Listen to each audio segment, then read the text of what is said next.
Hello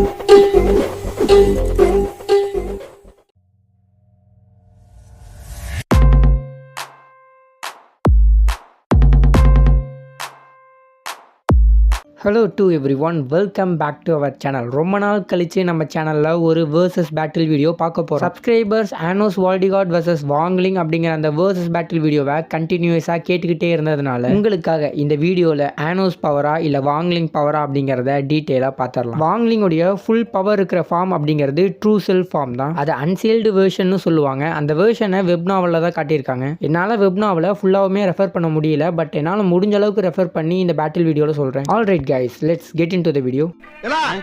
இந்த தப்பு பெருசா அந்த பேண்ட் பெருசாடா. முதல்ல ஆனோஸ் வால்டிகார்ட் இருந்தே போயிடலாம். 2000 இயர்ஸ்க்கு முன்னாடி இருந்த ரொம்பவுமே ஒரு ஸ்ட்ராங்கான டீமன் கிங். அந்த டீமன் கிங்கால பண்ண முடியாததுனே ஒன்றும் இல்லை. அந்த டைம்ல ஹியூமன்ஸ்க்கும் டீமன்ஸ்க்கும் இடையில ஒரு பெரும் போர் நடந்துகிட்டே இருந்துச்சு. இந்த போருக்கு ஒரே ஒரு முடிவு, ஒன்று கம்ப்ளீட்டா ஹியூமன்ஸ் அழியணும், இல்லை டீமன்ஸ் அழியணும். அப்படிப்பட்ட அந்த டீமன்ஸ் எல்லாத்துக்குமே ஒரு கிங் இருந்தாரு. அவர் தான் டீமன் கிங் ஆனோஸ் வால்டிகார்ட். ஆனோஸ்க்கு ஹியூமன்ஸை கம்ப்ளீட்டா டெஸ்ட்ராய் பண்றதுல எந்த ஒரு விருப்பமுமே இல்லை. ஹியூமன்ஸ் அண்ட் டீமன்ஸ் மட்டும் இல்ல, அங்க ஏஞ்சல்ஸ் அண்ட் காட்ஸும் இருக்காங்க. ஸ்பிரிட்ஸ் ஹியூமன்ஸ் டீமன்ஸ்க்கு இடையில ஒரு பெரிய மேஜிக் வாலை கிரியேட் பண்ணலாம் அப்படின்ட்டு ஆனோஸ் வால்டிகார்ட் நினைக்க, அந்த வால் மில்லியன்ஸ் அண்ட் பில்லியன் இயர்ஸ் கடந்தும் இருக்கணும். மொத்த ஹியூமன்ஸ் அண்ட் டீமன்ஸ் ஒன்று சேர்ந்தா கூட அந்த வாலை டெஸ்ட்ராய் பண்ண முடியாத அளவுக்கு பவர்ஃபுல்லா இருக்கணும். அவ்வளவு பவர்ஃபுல்லான மேஜிக்கல் வாலை கிரியேட் பண்ணணும்னா அதுக்கு ஆனோஸ் வால்டிகார்ட் தன்னை தானே சாக்ரிஃபைஸ் பண்ணிக்கணும். டீமன்ஸ்க்குலாம் ஹெட்டான நம்ம ஆனோஸ் வால்டிகார்ட் மாதிரி ஹியூமன்ஸ் எல்லாத்துக்குமே ஹெட்டா லெஜெண்டரி ஹீரோ கேனன் இருந்தார். ஆனோஸ் வால்டிகார்ட் லெஜெண்டரி ஹீரோவை கூப்பிட்டு அவங்ககிட்ட இந்த விஷயத்தை எல்லாத்தையுமே சொல்லிட்டு,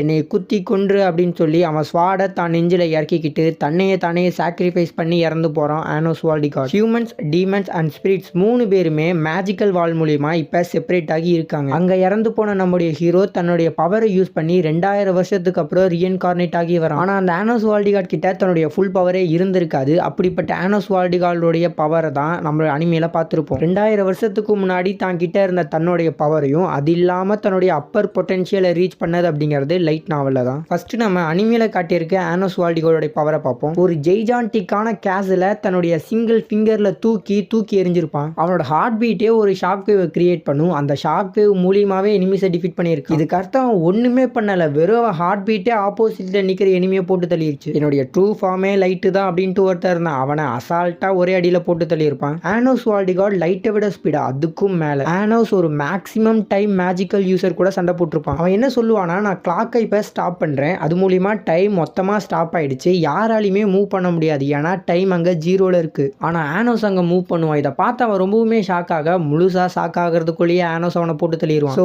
ஆனோஸோட ஸ்பீடுக்கு லிமிட்டே இல்லை. என் கடந்த காலத்திலேயே நான் பல்வேறு கடவுள்களை போட்டு தள்ளியிருப்பேன் அப்படின்ட்டு ஆனோஸ் சொல்லியிருப்பான். இந்த ஒரு ஸ்டேட்மெண்ட்டு உண்மை அப்படிங்கிறத நிரூபிக்கிறதுக்காகவே ஆனோஸ் ரீஇன்கார்னேட் ஆனதுனால அவங்ககிட்ட சுத்தமாக பவர் இருந்திருக்காது. அப்பயே காட் ஆஃப் டைமை போட்டு தள்ளியிருக்கான். ஒவ்வொரு காட்ஸ்க்குமே ஒரு ஸ்பெஷாலிட்டி இருக்குது. ஒரு காடால் ஒரு யூனிவர்ஸோடைய என்டையர் டைம் லைனே சேஞ்ச் பண்ண முடியும். இன்னொரு காடால ஸ்பேஸையே கண்ட்ரோல் பண்ண முடியும். இப்படிப்பட்ட யூனிவர்சல் பீயிங்ஸே போட்டு தள்ளதுனால ரீஇன்கார்னேட்டட் ஆனோஸே எபோவ் யூனிவர்சல் லெவல். ஆனோஸ் தன்னையே தானே சாக்ரிஃபைஸ் பண்ணி உருவாக்குன அவ்வளவு பவர்ஃபுல்லான மேஜிக்கல் வாலை அவனுக்கு எதிராகவே யூஸ் பண்ணியுமே அவனை கொஞ்சம் கூட எதுவும் பண்ண முடியல. எந்த ஒரு ஆயுதத்தை பயன்படுத்தினாலுமே ஆனோஸ் வால்டிகார்டை கொஞ்சம் கூட டேமேஜ் பண்ண முடியாது. அதுக்கு காரணம் அவனை டேமேஜ் பண்ற அந்த ஸ்வாடுக்கும் நிறைய குவாலிட்டிஸ் இருக்கணும். எக்ஸாம்பிளுக்கு லெஜெண்டரி ஹீரோ கிட்ட இருக்க ஹோலி ஸ்வாட் அண்ட் ஆனோஸ் வால்டிகார்ட் கிட்ட ஒரு மேஜிக்கல் ஸ்வாட் இருக்கு. அதால கட் பண்ண முடியாது, டேமேஜ் பண்ண முடியாது, எரேஸ் பண்ண முடியாதுன்னு ஒண்ணுமே கிடையாது. ரியாலிட்டி, கேஷுவாலிட்டி, ஸ்பேஸ் அண்ட் டைம்னு எது வேணும்னாலும் ஆனோஸோடைய கண்ணு, அதாலையும் பண்ண முடியாதுன்னு ஒண்ணு கூட கிடையாது. அவன் ஜஸ்ட் எதிரியை பார்க்கறது மூலியமாவே எதிரி அழிஞ்சு போயிடுவான். இதுவே ஜஸ்ட் அனிமேல இருக்க ஃபிட்ஸ் தான். நாம் இன்னும் வெப் நாவலுக்கெல்லாம் போகவே இல்லை. இப்போ அதுக்கும் போவோம். நாம இருக்கிறது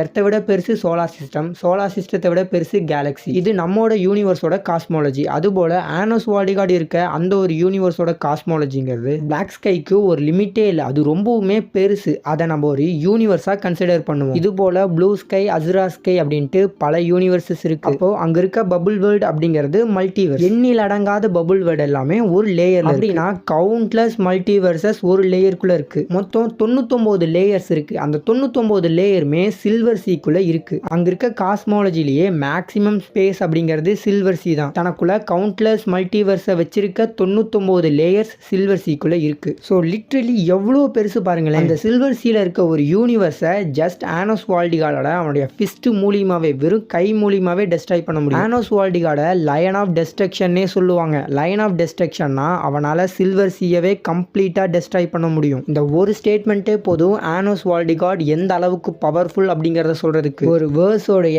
என்டையர் ஸ்பேஸ் காஸ்மாலஜியை டெஸ்ட்ராய் பண்ற அளவுக்கு ஆனோஸ் வால்டிகார்ட் கேப்பபிள். சில்வர் சீயை நம்ம காமனா அவுட்டர் வேர்ஸ்னு வச்சுக்கலாம். சில்வர் சீயவே டெஸ்ட்ராய் பண்ண முடியுதுன்னா அதை விட அதிகப்படியான பவர் அவங்கிட்ட இருக்குன்னு தானே அர்த்தம். So Anos Voldigoad high outerversal வேர்சல் லெவல். ஆனோஸ் வால்டிகார்டை பத்தி நம்ம போதுமான அளவுக்கு பார்த்துட்டோம். இப்போ அப்படியே நம்ம வாங்லிங்கை பத்தி பார்ப்போம். ரொம்பவுமே ஒரு சின்ன பையனா இருக்கும் போதே வாங்லிங் ஒரு சிப்ஸ் வாங்குறதுக்காக கடைக்கு வந்திருப்பான். அப்படியே வாங்கிட்டு போகும்போது டீமன் வேர்ல்டுல இருந்து அனுப்பப்பட்ட அந்த ஃப்ராகி ஹியூமன் வேர்ல்டை அட்டாக் பண்ண அங்க வாங்லிங்கோட சிப்ஸுக்கு ஆபத்து வந்திருக்கும். அவ்வளவு பவர்ஃபுல்லான ஃப்ராகியை கொஞ்சம் கூட கருணை காட்டாம ஒரே அடியில் டிஃபீட் பண்ணியிருப்பான் வாங்லிங். ஓகே 16 வயசு ஆயிடுச்சுடா மகனே, நீ ஸ்கூலுக்கு போ அப்படின்னு சொல்லி பேரண்ட்ஸ் அவனை ஸ்கூல்ல சேர்த்தி விட நருட்டோல சாக்ரா மிஸ்ஃபிட் ஆஃப் டீமன் கிங் அகாடமியில மேஜிக்கல் எனர்ஜி, அதுபோல daily life of immortal king அனிமில ஸ்பிரிச்சுவல் எனர்ஜின்னு சொல்லுவாங்க. வாங்லிங்கோடைய பவர் டிஃபைன் பண்றதுக்கு ஒரு சரியான சம்பவம் இருக்கு. சன்ராங்க கொன்றுவாங்க. இதை பார்த்த வாங்லிங்க்கு பேய் பிடிச்சு போயிடும். சன்ராங்க காப்பாத்துறதுக்காக அந்த டைம் லைனை பல முறை ரீஸ்டார்ட் பண்ணுவான். வேற வழியே இல்லைன்னு சொல்லி அங்க ஒரு புது யூனிவர்ஸையே கிரியேட் பண்ணுவான். ஒரு புது யூனிவர்ஸை கிரியேட் பண்றது ஒன்றும் சாதாரண மேட்டர்ல. காரணம் அங்க இருக்க ஒவ்வொருத்தருடைய ட்ரீம், ரியாலிட்டி, கேஷுவாலிட்டி, ஸ்பேஸ், டைம்னு எவ்ரி திங்கையும் கிரியேட் பண்ணான். அதுக்கப்புறம் அண்டர் வேர்ல்ட்ல இருக்கவங்களே சன்ராங்க்கு உயிர் கொடுத்துருவாங்க. அவன் ஒரு புது யூனிவர்ஸையே கிரியேட் பண்ணாதனால அவனுடைய கரண்ட் யூனிவர்ஸ் லைட்டா தடுமாறி ஃபுல்லா அழியிற ஸ்டேஜுக்கு போக அந்த யூனிவர்ஸோடைய என்டையர் டைம் லைனையுமே ரிவர்ஸ் பண்ணான். இன்னொரு எபிசோட்ல வாங்லிங்கோடைய ஹியூமன் வேர்ல்டும் டீமன் வேர்ல்டும் கனெக்ட் ஆகிரும். அங்க இருக்க டீமன் எம்பரர் அந்த மொத்த ஹியூமன் சிஸ்டத்தையே அழிக்கலாம்னு சொல்லி வர வாங்லிங் அடிச்ச அடியில அந்த டீமன் எம்பரர் உசுருக்காக ஓடவே ஆரம்பிச்சிடும். அந்த டீமன் எம்பரர் ஹீரோவுக்கு கழுத்து பின்னாடி இருக்க சீலை எடுத்துட்டா ஹீரோ செத்துருவான் அப்படின்னு சொல்லி தப்பா நினைச்சு ஹீரோவுடைய என்டையர் பவர் அன்லீஷ் ஆயிரும். ஹீரோவுடைய ஜஸ்ட் அவன் பவர் அன்லீஷ் ஆனதுலேயே அந்த என்டையர் பேரலல் யூனிவர்ஸுமே அழிஞ்சு போயிருக்கும். இந்த ஒரு இன்சிடென்ட்டே போது ஹீரோவுடைய ஸ்பிரிச்சுவல் எனர்ஜி அப்படிங்கிறது அன்லிமிட்டெட் அப்படிங்கிறதுக்கு மறுபடியும் டீமன்ஸ்க்காக ஒரு புது டீமன் வேர்ல்டே ஹீரோ உருவாக்கி தருவான். ஆனோஸ் கிட்ட எப்படி ஒரு ஸ்ட்ராங்கஸ்டான ஸ்வாட் இருக்கோ அதுபோல வாங்லிங் கிட்டையுமே ஸ்பிரிச்சுவல் ஸ்வாடுன்னு ஒன்று இருக்கு. அந்த ஸ்வாடுக்குன்னு தனி ஸ்பிரிட்டே இருக்கு. அந்த ஸ்வாட் ரொம்பவுமே பவர்ஃபுல். லைஃப் அண்ட் டெத் பர்பஸையே தீர்மானிக்கிற அண்டர் வேர்ல்டு குயின் கூட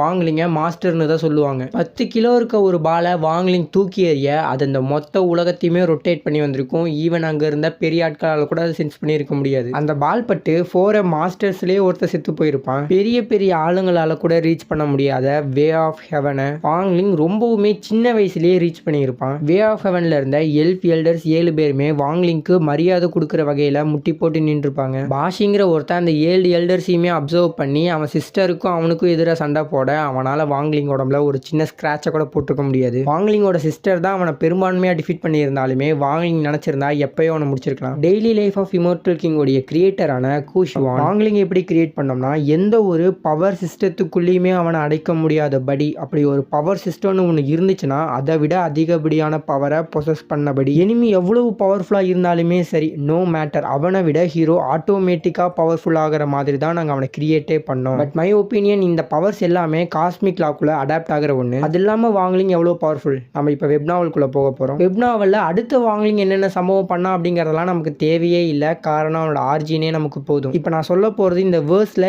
எதுவுமே உருவாகாமல் இருந்தபோது வில் ஆஃப் யூனிவர்ஸ் அப்படிங்கிற காஸ்மிக் என்டிட்டி தான் அந்த வேர்ஸில் இருக்க எல்லாத்தையுமே கிரியேட் பண்ணிச்சு. சுப்ரீம் என்டிட்டியான காட்ஸை கூட கிரியேட் பண்ணது இதுதான். இதை கிரியேட்டர் அப்படின்ட்டு சொல்லுவாங்க. ஆனால் இப்படிப்பட்ட கிரியேட்டர் காட்க்கு முன்னாடியே ஒரு சுப்ரீம் பீயிங் இருந்துச்சு. அதுதான் நம்ம வாங்லிங். ஃபிக்ஷன் கேரக்டர்ஸ்லேயே அதிகப்படியான பவர்ஸை பொசஸ் பண்ண கேரக்டர்ஸ்க்கு இருக்க ஒரு உரிதான பவர் அப்படிங்கிறது அப்சல்யூட் ஆம்னிபொட்டன்ஸ். இந்த பவரை பொசஸ் பண்ண வாங்லிங் வேற ஒரு ரியல்மான நத்திங்னஸ்ல தன்னுடைய ட்ரூ ஃபார்ம்ல இருந்தான். அங்க நடந்துகிட்டு இருக்க ஸ்டோரி செக்மெண்ட் எல்லாத்தையுமே பார்த்துக்கிட்டு இருந்தாலுமே அவனுக்கு ரொம்பவுமே போர் அடிச்சுது. அதனால தன்னுடைய ட்ரூ ஆம்னிபொட்டன்ஸ் பவரை டேர்ன் ஆஃப் பண்ணிட்டு இயர் 4300+ இயருக்கு ரீஇன்கார்னேட் ஆகியிருப்பான். இப்போ நம்ம அனிமேல பார்க்குற கேரக்டர் தான் கிட்ட இருக்க ஃபுல் பவரையுமே டேர்ன் ஆஃப் பண்ணிட்டு வீக்கான முறையில் ரீஇன்கார்னேட் ஆகியிருக்க ஒரு கேரக்டர். இப்படிப்பட்ட ஒரு வீக் கேரக்டரான இந்த வாங்லிங் தான் அந்த யூனிவர்ஸோட ஃபேட் பிளாட்டுங்கிற என்டையர் மேட்ரையுமே மேனுப்புலேட் பண்ற அளவுக்கு பவரை பொசஸ் பண்ணியிருக்க கேரக்டர். இந்த சீரிஸோட கிரியேட்டரான கூஷுவானையே நம்ம வாங்லிங் டிஃபீட் பண்ணியிருக்கான் வெப் நாவல்ல. இருக்கிறதுலேயே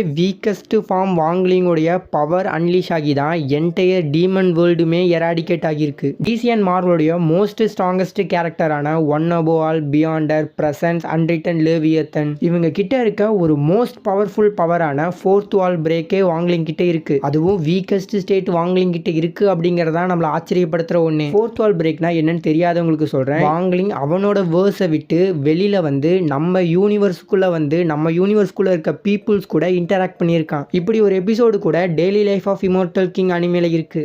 இது ஒன்றும் அவ்வளோ பெரிய பேட்டில் டிசைடிங் ஃபீட் இல்லைனாலுமே இது அவனுடைய பவரை டிஃபைன் பண்ணுற ஒரு பெரிய ஃபீட். ஓகே கைஸ், இப்போ ரெண்டு பேர்த்தோடைய பவரையுமே நம்ம பார்த்துட்டோம். இதில் யார் பவர்ஃபுல் அப்படின்ட்டு நீங்கள் சொல்லுங்கள் மறக்காமல் கமெண்ட்டில். இப்போ நான் என்னுடைய ஒப்பீனியனை சொல்கிறேன். வாங்லிங் ஒரு பேரடி கேரக்டர். வாங்லிங் தான் அப்சல்யூட்லி இந்த பேட்டிலில் வின் பண்ணுவான். அனிமே அண்ட் வெப் நாவலில் கண்டினியூ ஆகிட்டு இருக்க ரீஎன்கார்னேட்டட் வாங்லிங்கை ஆனோஸ் வால்டிகாட் டிஃபீட் பண்ணுறதுக்கு ஹையர் பாசிபிலிட்டிஸ் இருக்குது. எனக்கு தெரிஞ்சு ஆனோஸ் வால்டிகாட் தான் அந்த டைப்பில் ஜெயிப்பான். பட் ரீஎன்கார்னேட்டடுக்கு முன்னாடி இருந்த ட்ரூ ஃபார்ம் வாங்லிங் ஆனோஸ் வால்டிகார்டோட டிஃபீட் பண்ணவே முடியாது. ஸோ இந்த பேட்டிலுடைய winner Wang Ling from the daily life of immortal king. Alright guys, இந்த வீடியோ உங்களுக்கு பிடிச்சிருக்குன்னு சொல்லி நம்புறேன். இதே போல நம்ம சேனலில் பல வீடியோஸ் இருக்கு, அது எல்லாத்தையுமே மறக்காம பாருங்க. புது புது கண்டென்ட்லேயும் வீடியோஸ் இருக்கு, அதையும் மறந்துடாம பார்த்துருங்க. அண்ட் உங்களுக்கு அடுத்து என்ன வீடியோ வேணும் மறக்காம கமெண்ட்ல சொல்லுங்க. அந்த வீடியோவை நான் கண்டிப்பாக போடுறேன். உங்களுடைய ஒப்பீனியன்ல இந்த பேட்டிலுடைய வின்னர் அப்படிங்கிறது சேஞ்ச் ஆகலாம். இல்லை நான் ஏதாவது ஃபீட்டை மிஸ் பண்ணிட்டாவோ அதை மறக்காம கமெண்ட்ல சொல்லிட்டு போயிருங்க. ஆல்ரைட் கைஸ், தேங்க்ஸ் ஃபார் வாட்சிங் அண்ட் கீப் சப்போர்ட்டிங்.